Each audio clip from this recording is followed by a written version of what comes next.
Scene 4. The offices of Hare & Co. Smartly dressed office workers are sat at desks, filing papers, answering telephones, writing or typing. A secretary is walking around distributing paperwork. Toby Tortoise and Henry Echidna are also sat behind desks, working hard. The atmosphere is busy and official. The squirrels are stood in a group to one side, looking sad and worried. Hare & Co. song. As the music begins, Betty and Bunty, the bunny girl assistants, answer ringing telephones whilst Mr. Wombat talks to the squirrels. Hello, Hare & Co. Banking with a crooked smile. Can I help you? Hello, Hare & Co. Can you hold, please? Whinging customer on the line. 3 for you, Mr. Weasel. Wait there quietly, squirrels. We'll deal with you in a moment. Please don't evict us, Mr. Wombat. Show us some mercy. Mercy? At Hare & Co., there is no such thing. With a change in the music, the office workers leave their posts to assemble for what emerges to be a lively song and dance commercial for Hare & Co.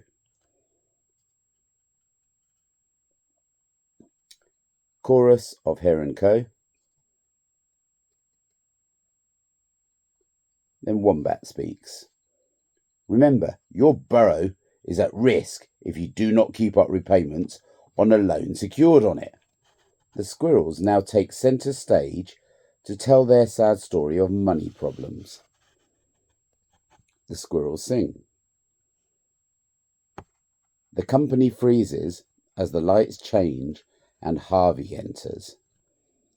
Betty and Bunty take his coat and briefcase, then perform a stylish dance around him as the soloist sings. The soloist sings. The lights return to normal as the company resumes its dance.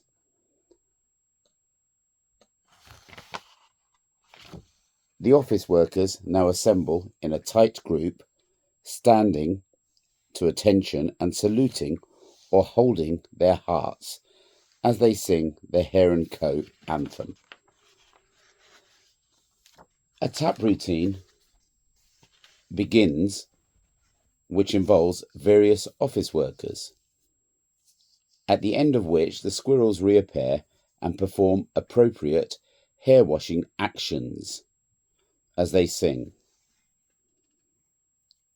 As the music swells and enters the final rousing verse, the squirrels continue to sing their counterpoint verse underneath the chorus, which means both sets are singing together.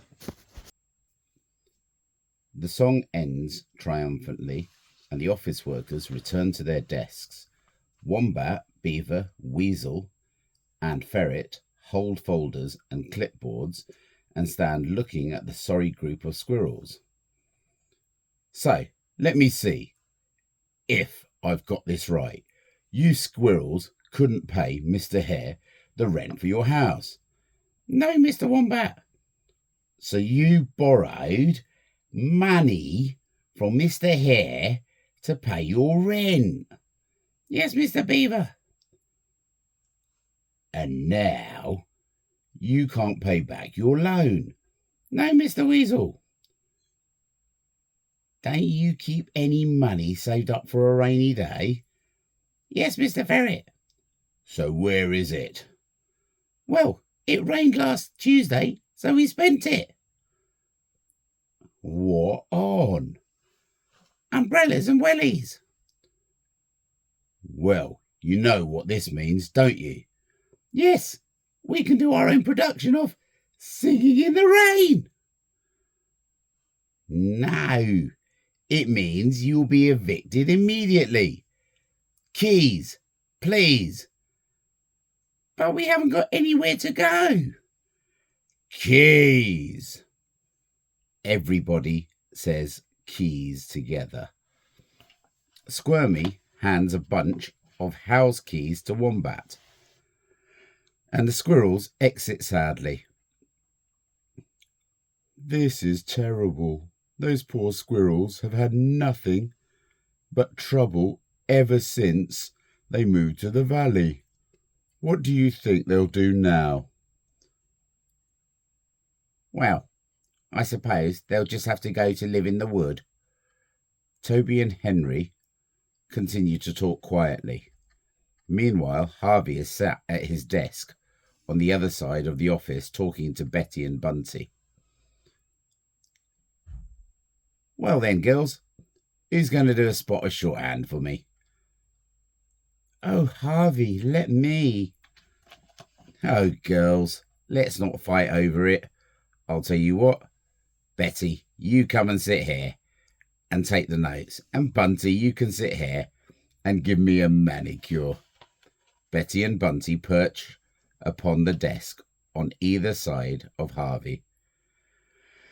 Betty prepares her notebook and Bunty begins to give Harvey a manicure. Oh, Harvey, you're wonderful. You're so kind and sensitive. Harvey is lapping up the praise, but then notices Toby and Henry talking and jumps up in anger. You two! Oh, I might have known you'd be involved. Tortoise. I'm not running a social club here. You know the rules. No talking. I have a good mind to dock your wages. He sits back down. I don't know why I bother to employ such losers. Oh, Harvey, you're all hot and flustered now. You just rest. We want you to look your best for the press conference, don't we? I'll tell you what, Toby.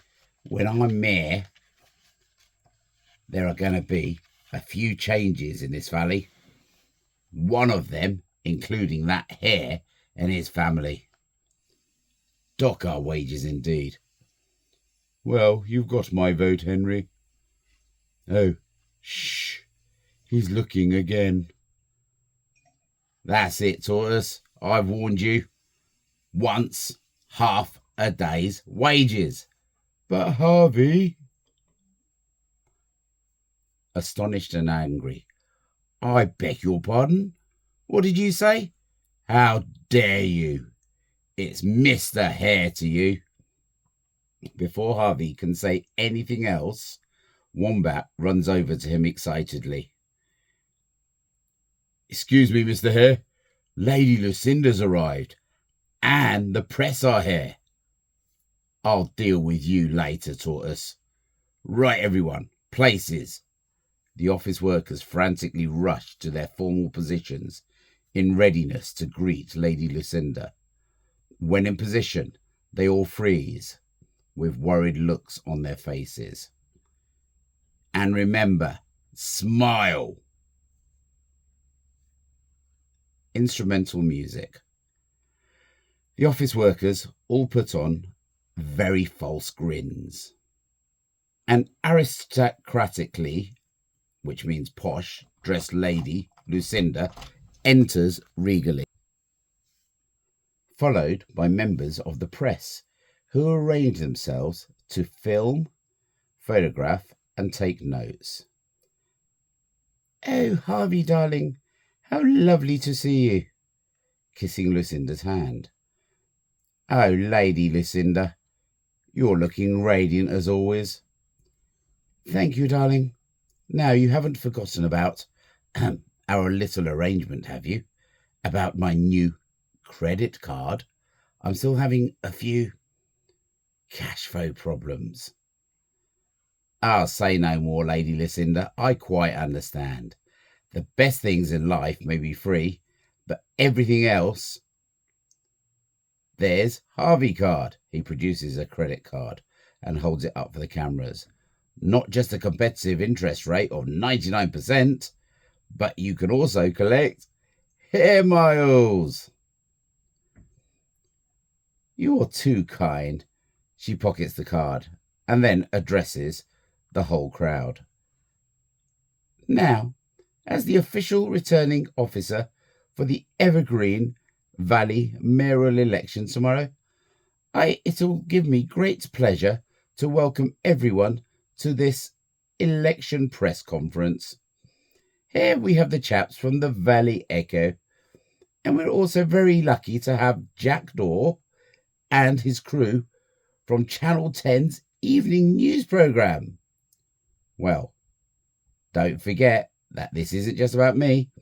There is another very important chap involved, you know. Let me introduce you to my friend and opponent, Henry Echidna. Come on, Henry, old chap. Stop hibernating at the back and come forward. Henry moves forward and stands uncomfortably by Harvey's side. Okay, everyone, this is headline stuff. Let's get things moving. And you make the news, we break the news. Mr. Hare, a little to your left, please. Are we ready, Bill? Ready when you are, Jack. What about the sound, Jenny? Just a quick test for levels. Testing. 1, 2. 1, 2. Yep, that's great, Jack. Right then. Here. Are we ready to do a take? Okay, rolling.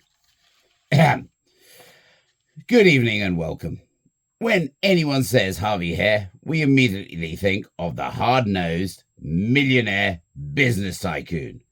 Tight, mean, miserly, conceited, stingy, and uncaring. Harvey is looking rather displeased at this description. However, tonight, we hope to dispel this myth and show a different side to this famous local Hare. We are here in Evergreen Valley at the offices of Hare & Co. to talk to Mr. Hare about his decision to stand as mayor and how he feels about his opponent being none other than his very own lowly office worker, Henry Echidna. Good evening, Mr. Hare. Good evening, Jack. And please call me Harvey. Oh, thank you, Harvey.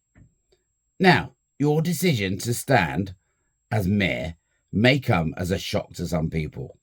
Indeed it may, Jack. But I have always been extremely conceited. Extremely concerned about the well-being of the inhabitants of the valley, and feel that it is my duty to help in any way I can.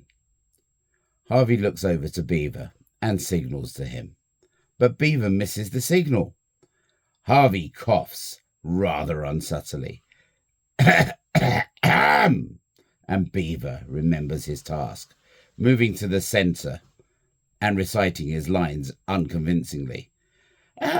My Auntie Ethel broke her false teeth on a rather chewy log, and Mr. Hare paid for a new set.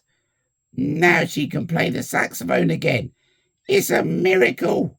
The man's a saint. God bless him. Beaver returns to his place as Harvey smiles in mock embarrassment.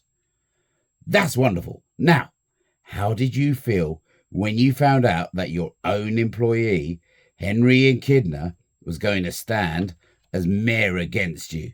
Did you feel that he was trying to step out of his social class and... Jack, let me stop you right there. Henry is a fine man with just as many morals as me. Money and class have nothing to do with it. I may be his boss, but we run a wonderful family business here. And I like to think of my employees as members of my family. Henry is one of my closest friends, and I think it's fantastic that he is standing against me. If he wins, he will have my full support. Henry, it must be unbelievable to have a boss like Harvey. Well, yes, unbelievable is a very good word. And what about your election program, Henry? We haven't heard too much about that. Well, I can let you have a copy of it if I can just get my briefcase. Cut! Right, let's hold it there for a moment. Perhaps while Henry is getting himself sorted out, you wouldn't mind answering some questions from the chaps from our own local paper. Harvey? Henry exits to collect his briefcase as Jerry moves in with his reporter's notebook. Jerry Journal here, Mr. Hare. Perhaps I could ask you for a comment on the recent burglary from Lady Lucinda's house, where her prized sunflower was stolen. I think it's disgusting that something like that could happen in our own valley. You think that we'd be able to sleep safe in our beds at night, but no, there is some person sneaking around and stealing prized possessions. I hope that the villain is caught quickly and dealt with most severely. Henry enters, carrying a briefcase, which he places on a table and opens. The briefcase has a hole in one side, positioned over a hole in the desk, allowing a sunflower to be pulled up through it. Henry. Oops. Now, I know it's in here somewhere. Oh, my goodness. What have we got here? He starts to pull the sunflower out from his briefcase. Everyone gasps, horrified. Quick, get that camera rolling again. Henry, what have you done? What? You don't think I stole this, do you? Harvey, oh my goodness. You do, but it wasn't me. Well, I would never have thought you could do such a thing. Henry, I'm shocked and disappointed in you. Henry would never do such a thing. It's a plant. We can see that, Toby, and Henry has stolen it. Mr. Echidna, I think you should accompany me down to the station. There are 1 or 2 questions I would like answering. What? You're not arresting me? But I don't know anything about it. PC Parsnip leads Henry off, and they both exit, watched by the others. Oh, how dreadful. What a terrible shock. I'm sorry you had to witness that, Lady Lucinda. I think that brings our press conference to an end. But Harvey, this is an important development. Will someone please remove these reporters? The office workers exit, ushering the press out as they go. The reporters desperately scramble to ask their final questions. Mr. Hare, would you care to comment on this amazing revelation? How does it feel to know that you are bound to be mayor now? They exit, leaving Harvey, Phil, Fred, and Toby on stage. Harvey, not seeing Toby, turns to face Phil and Fred, and he gives them their payment. A wad of banknotes. Well done, lads. Pleasure doing my business with you, Mr. Hare, sir. Phil and Fred exit hastily as Beaver enters. They've left, Mr. Hare. The building is clear. Handing Beaver a piece of paper from his desk. Right then. Now I want you to go round to the Echidna's house with this eviction notice and inform them that they have 12 hours to move out. Oh, and also tell them that if Henry is lucky enough to get out of jail, he'd better start looking for a new job. He's fired. Beaver exits with the eviction notice. Harvey sits back down at his desk and smiles to himself. Toby approaches Harvey slowly. It was you, wasn't it? Who's that? Ah, it's you, Tortoise. I can't believe that even you would stoop this low. What are you going on about? Mind you, I should have known that you wouldn't let anything stand in your way. You were exactly the same at school. You're sticking your neck out a bit, aren't you, Tortoise? Just shut up and go home. You stole the sunflower, or at least you paid those two no-hopers to steal it, and you planted it on Henry. Henry, who wouldn't hurt a fly. You're evil, Harvey, and you're fired. No, Harvey, I resign. You've pushed me around all my life. You've always wanted to be the best, even if you had to cheat to get there. Well, I've had enough. You're a loser, Toby. You always have been, and you always will be. You're short, slow, and weak. You'll never beat me. No one will. Don't be so sure of yourself, Harvey. There's more of me. There's more to me than you can think. Is that a challenge? Don't be ridiculous, you wrinkled old prune. What? Frightened Harvey. Scared I might beat you at something?